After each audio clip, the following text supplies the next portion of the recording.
অলসতা দূর করার বিজ্ঞান। 7 দিনে নিজেকে বদলে ফেলুন। আপনি কি প্রতিদিন ভাবেন আজ থেকে নতুনভাবে শুরু করব, কিন্তু দিন শেষে বুঝতে পারেন কোনো কাজই করা হয়নি? আপনি একা নন। পৃথিবীর কোটি কোটি মানুষ অলসতার কারণে তাদের স্বপ্ন থেকে পিছিয়ে পড়ছে। কিন্তু জানেন কি, বিজ্ঞান বলছে অলসতা আপনার চরিত্র নয়, এটি একটি অভ্যাস, আর অভ্যাস পরিবর্তন করা সম্ভব। আজকের ভিডিওতে আমি এমন একটি 7 দিনের বৈজ্ঞানিক পরিকল্পনা শেয়ার করব, যা অনুসরণ করলে আপনি ধীরে ধীরে অলসতা থেকে বেরিয়ে এসে আরও কর্মঠ, আত্মবিশ্বাসী এবং সফল মানুষে পরিণত হতে পারবেন। ভিডিওটি শেষ পর্যন্ত দেখুন, কারণ শেষের টিপসটি অনেকেই জানেন না, অথচ সেটিই সবচেয়ে কার্যকর। প্রথমে বুঝুন অলসতা আসলে কি। অনেকেই মনে করেন অলসতা মানে কাজ করতে ইচ্ছা না করা, কিন্তু বাস্তবতা একটু ভিন্ন। বিজ্ঞানীদের মতে আমাদের মস্তিষ্ক সব সময় এমন কাজ বেছে নিতে চায় যেটিতে কম শক্তি লাগে। তাই কঠিন কাজ দেখলেই মস্তিষ্ক সহজ পথ খুঁজতে শুরু করে। মোবাইল স্ক্রোল করা, ইউটিউব দেখা বা অপ্রয়োজনীয় কাজ করা। তাই অলসতাকে হারাতে হলে প্রথমে মস্তিষ্ককে নতুন অভ্যাস শেখাতে হবে। ডে 1, ছোট লক্ষ্য দিয়ে শুরু করুন। প্রথম দিন বড় পরিবর্তনের চেষ্টা করবেন না। যদি প্রতিদিন 1 ঘন্টা পড়তে চান, তাহলে প্রথম দিন মাত্র 10 মিনিট পড়ুন। যদি ব্যায়াম শুরু করতে চান, তাহলে মাত্র 5 মিনিট হাঁটুন। ছোট কাজ শুরু করা মস্তিষ্কের জন্য সহজ হয়, আর একবার শুরু করলে কাজ চালিয়ে যাওয়ার সম্ভাবনা অনেক বেড়ে যায়। ডে 2, 5 মিনিট নিয়ম। নিজেকে বলুন, আমি শুধু 5 মিনিট কাজ করব। বেশিরভাগ সময় দেখা যায় 5 মিনিট পরে আর থামতে ইচ্ছা করে না। এটাই মানুষের মনোবিজ্ঞানের একটি মজার দিক। শুরু করাটাই সবচেয়ে কঠিন। ডে 3, মোবাইলের নিয়ন্ত্রণ নিন। অলসতার সবচেয়ে বড় কারণগুলোর একটি হলো মোবাইল। পড়ার সময় বা কাজের সময় নোটিফিকেশন বন্ধ রাখুন।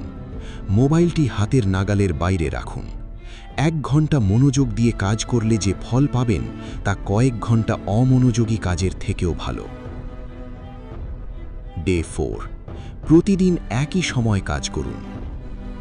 অভ্যাস তৈরি হয় পুনরাবৃত্তির মাধ্যমে। যদি প্রতিদিন সকাল 8টায় পড়তে বসেন, কয়েক সপ্তাহ পর আপনার মস্তিষ্ক সেই সময়টিকে পড়ার সময় হিসাবে গ্রহণ করবে।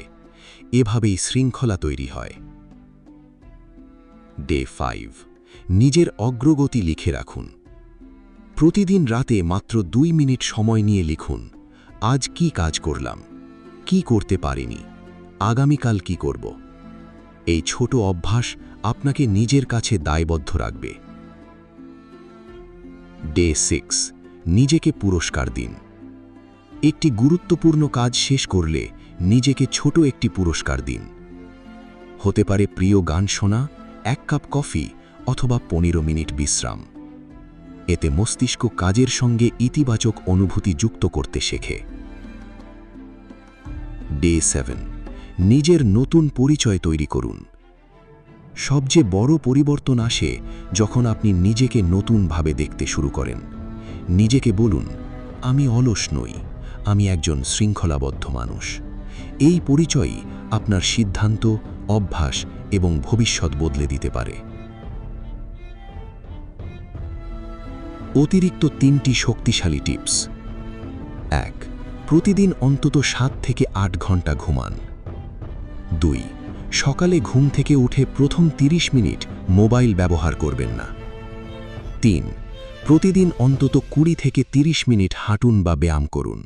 একটি সুস্থ শরীর মনকে আরও সক্রিয় করে তোলে। উপসংহার। বন্ধুরা, অলসতা কোনো জন্মগত সমস্যা নয়। এটি এমন একটি অভ্যাস যা ধীরে ধীরে তৈরি হয়েছে, আর যে অভ্যাস তৈরি হয়েছে সেটি পরিবর্তনও করা সম্ভব। আজ থেকেই এই 7 দিনের পরিকল্পনা শুরু করুন। হয়তো প্রথম দিনেই বড় পরিবর্তন দেখতে পাবেন না, কিন্তু 1 সপ্তাহ পরে আপনি নিজেই বুঝতে পারবেন আপনি আগের থেকে অনেক বেশি কর্মঠ হয়ে উঠেছেন। মনে রাখবেন, সফল মানুষরা সব সময় অনুপ্রেরণার অপেক্ষা করেন না। তারা কাজ শুরু করেন আর কাজই তাদের অনুপ্রেরণা তৈরি করে। যদি ভিডিওটি ভালো লেগে থাকে তাহলে একটি লাইক দিন এবং কমেন্টে লিখুন, আজ থেকেই অলসতাকে হারাবো। এমন আরও আত্ম-উন্নয়নমূলক এবং মোটিভেশনাল ভিডিও পেতে আমাদের চ্যানেলটি সাবস্ক্রাইব করুন। ধন্যবাদ। দেখা হবে পরবর্তী ভিডিওতে।